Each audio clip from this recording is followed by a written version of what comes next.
नमस्कार दोस्तों, welcome back to my channel X trader.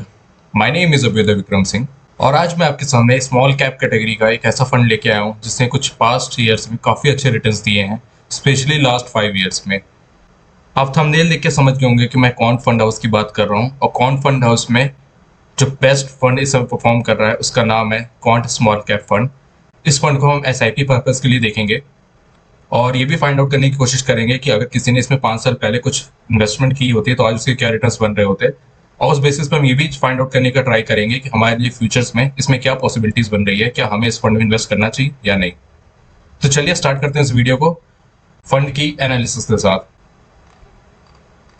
सबसे पहले हम ऑपरेशंस को चेक करेंगे। तो जो कंपनी इस फंड को मैनेज कर रही है उसका नाम है quant money managers limited.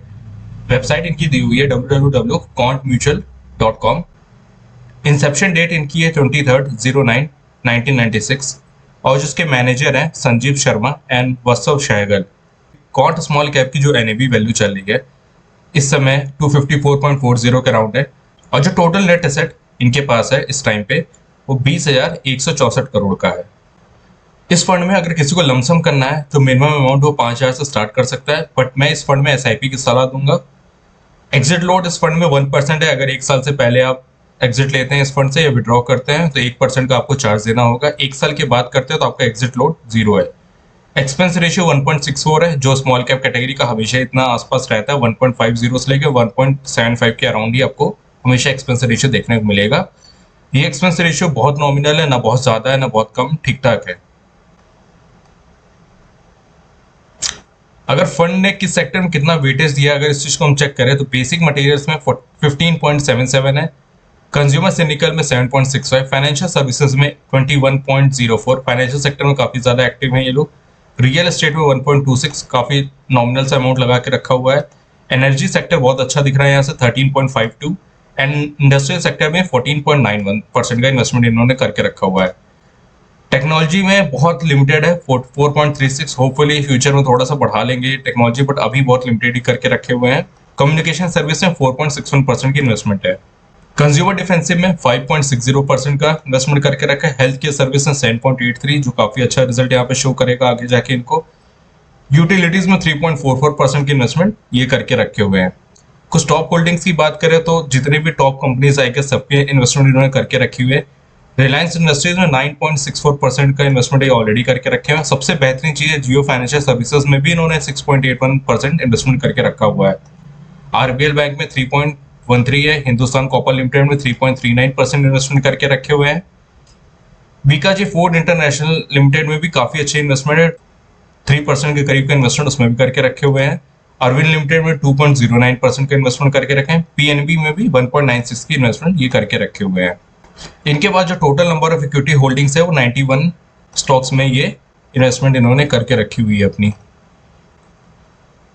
Asset allocation की बात करें तो स्टॉक्स में प्योरली इन्वेस्टेड है, 93.75% स्टॉक में लगा के रखा हुआ है। बॉन्ड्स में 0% है। कैश में 6.25, जो मिनिमम रिक्वायरमेंट है कैश अपने पास रखने के लिए, आई गेस सिर्फ इतना ही उन्होंने रखा है और ये फुल्ली इन्वेस्टेड है स्टॉक मार्केट में इस टाइम पे। मार्केट कैपिटलाइजेशन की बात करें तो जायंट कंपनी टॉप 30 कंपनीज में इन्होंने 23.29% पैसा इन्वेस्ट करके रखा हुआ है। लार्ज कैप में आप देखोगे तो अराउंड 19.20% पैसा ये इन्वेस्ट करके रखे हुए हैं। मीडियम कैप में भी काफी ज्यादा इन्वेस्टमेंट है, ये मिड कैप कंपनीज को टारगेट कर रहे हैं, क्लियरली यहाँ से दिख सकता है। 45.75% पैसा ये वहां पे लगा के रखा हुआ है। स्मॉल कैप कैटेगरीज में 9.39 और माइक्रो में भी काफी ज्यादा इन्वेस्टमेंट करके रखे हैं। अभी तक मैं जितने फंड्स को दिखता आ रहा हूँ उसमें स्मॉल कैप कैटेगरी में माइक्रो इन्वेस्टमेंट किसी ने की है इतनी ज्यादा तो इन्होंने ही करके रखी है। 2.38% पैसा ये इन्वेस्ट करके रखे हैं माइक्रो कंपनीज में भी। इस फंड का बीटा थोड़ा सा यहाँ पे एक चक्कर की बात है यहाँ पे, क्योंकि बीटा जो है वॉलेटिलिटी को भी आपको यहाँ पे कहीं ना कहीं शो करता है, बट 1 के बहुत करीब है तो हम काम चला सकते हैं। अभी अगर ये 1 से काफी आगे हो जाता, 1.15 हो जाता और 1.25 हो जाता तो मैं इस फंड में एसआईपी करने की सलाह नहीं देता, पर अभी भी इस फंड में बने रह सकते हैं। 1.02 1 के पास है तो इससे कुछ ज्यादा फर्क नहीं पड़ने वाला है। और इस फंड को अगर हमें किसी बेंचमार्क से कंपेयर करना हो तो इसके लिए हमारे पास निफ्टी स्मॉल कैप 250 है, ये इसके बेंचमार्क से हम कंपेयर कर सकते हैं इस फंड को। अगर 1 ईयर्स के रिटर्न यहाँ पे अगर चेक करा जाए तो इस फंड ने रिटर्न दिए हैं ऑलमोस्ट 70% के, और बेंचमार्क ने 61.60, तो 10% करीब उससे ज्यादा का रिटर्न दिया हुआ है इस पर्टिकुलर ईयर में। 3 ईयर्स की बात करें तो इस फंड ने 34.16% का रिटर्न दिया हुआ है, और उसकी कंपैरिजन में बेंचमार्क ने 28.28% का रिटर्न दिया है। 5 ईयर्स में आपको मेजर डिफरेंस यहाँ पे देखने को मिल जाएगा। 5 ईयर्स में इस फंड ने 40.30% का रिटर्न दिया हुआ है, और बेंचमार्क ने 27.87% का रिटर्न दिया है। तो आप क्लियरली देख सकते हो ये अपने बेंचमार्क को ना ही सिर्फ बीट कर रहा है, बाकी काफी मार्जिन से बीट कर रहा है। और मॉर्निंग स्टार्स की रेटिंग भी अगर आप चेक करोगे तो 4 स्टार रेटिंग इनको भी मिली हुई है। तो ओवरऑल देखा जाए तो ये फंड काफी अच्छा परफॉर्म कर रहा है, और फ्यूचर में भी ये काफी अच्छा परफॉर्म करेगा जिस तरीके से इन्होंने इन्वेस्टमेंट करके रखी हुई है। अब अपन थोड़ी सी कैलकुलेशन करके देखते हैं कि 5 सालों में अगर किसी ने इसमें SIP स्टार्ट की होती अपनी 5000 रुपीज से, और उसे अगर यहाँ पे 40% का रिटर्न, आई गेस मेरे कैलकुलेटर में इतनी स्पेस होगी नहीं, 30% है मैक्सिमम, तो चलिए हम 30% को ही कंसिडर करके चलते हैं। तो अगर आप 5,000 रुपये हर महीने इन्वेस्ट करते हैं, अगले 5 सालों तक करते हैं, आपको 30% रिटर्न भी मिलता है, तो 3 लाख रुपए आपके टोटल इन्वेस्टमेंट वैल्यू यहाँ पे हो रही है। मेच्योरिटी वैल्यू आपके 7 लाख के करीब, और गेन्स आपको 3.97 लैक्स का यहाँ पे देखने को मिल रहा है। अगर हम देखें क्या हमारे पास डेटा है ऐसा कि 10 ईयर्स का डेटा है क्या स्मॉल कैप का? जी बिल्कुल है, 20.98%, यानी टोटल राउंड फिगर का कर ले तो 21% का रिटर्न मिलता हुआ दिख रहा है यहाँ पे। तो अगर किसी ने 10 साल पहले यहाँ पे अपना 5,000 रुपये से SIP शुरू की होती, तो आज तक उसने टोटल 6 लाख रुपए इन्वेस्ट किए होते, जिसकी वैल्यू 20,41,000 रुपए होती, 14,41,000 का उसको गेन हो रहा होता। अगर हम इसी डेटा को कंसिडर करके फ्यूचर की प्लानिंग करें, और इसी तरीके से रिटर्न फ्यूचर में भी हमें देता है, तो अगर हम 5,000 रुपए से आज की डेट में SIP स्टार्ट करते हैं, तो होपफुली आने वाले 10 सालों में अगर 21% का रिटर्न देता है तो 6 लाख रुपए हम इन्वेस्टेड होंगे यहाँ पे, और 20,41,000 की हमारी मेच्योरिटी वैल्यू होगी यहाँ पे। अगर इस ड्यूरेशन को थोड़ा सा लंबा कर लें, लाइक 15 ईयर्स को चेक करके देखें, तो 15 ईयर्स में 9 लाख रुपीज हमारी इन्वेस्टेड वैल्यू होगी यहाँ पे, और मेच्योरिटी वैल्यू 63,11,000 के अराउंड होगी। 54,11,000 हम यहाँ पे गेन्स देख रहे होंगे। थोड़े से और लंबे टाइम के लिए अगर लेके जाओगे, 20 साल के लिए या फिर 25 सालों के लिए सीधे लेके चलते, क्योंकि आई थिंक 25 सालों के ऊपर कोई भी यहाँ पे इन्वेस्टमेंट नहीं करता। 25 सालों में कहीं ना कहीं सब विड्रॉ कर लेते हैं, यहाँ पे रखने वाले 40 साल भी रखेंगे, लेकिन आई गेस 80% जनता 25 साल या उससे पहले यहाँ पे पैसा विड्रॉ कर लेती है।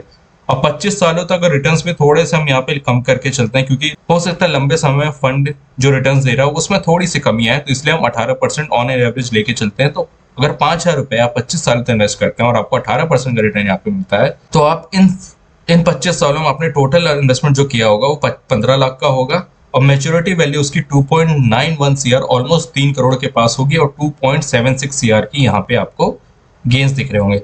अगर आप इन 25 सालों में आप अपने SIP को अगर 500 रुपए से हर साल भी बढ़ाओगे, तो आपकी 25 साल में टोटल इन्वेस्टमेंट होगी 33 लाख रुपए की। आपकी जो मेच्योरिटी वैल्यू बन रही होगी वो 4 करोड़ 32 लाख रुपए बन रही होगी। आप सीधा सीधा 4 करोड़ के पास के गेम्स में बैठे होंगे, मतलब 33 लाख लगाया और मेच्योरिटी वैल्यू 4 करोड़ 32 लाख, और 3 करोड़ 99 लाख रुपए या लेके चले 4 करोड़ रुपए आप सीधे सीधे गेम्स में होंगे।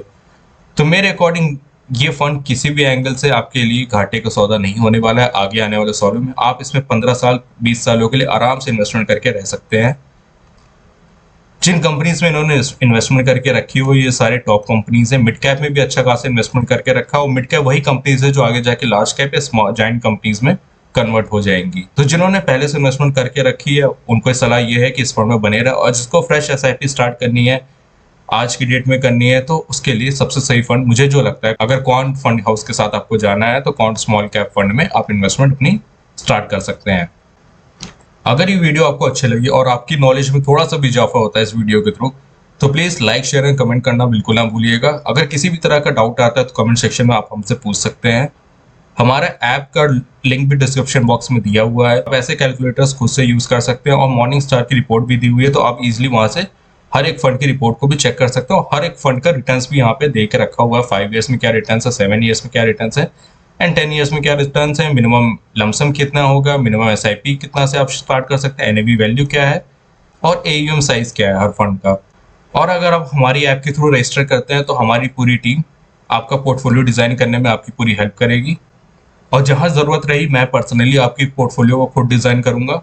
तो इसके साथ ही इस वीडियो को हम यहीं पे एंड करते हैं। कल मिलते हैं आपसे एक नए फंड के साथ, एक नई इन्वेस्टमेंट अपॉर्चुनिटी के साथ। तब तक के लिए धन्यवाद एंड टेक केयर।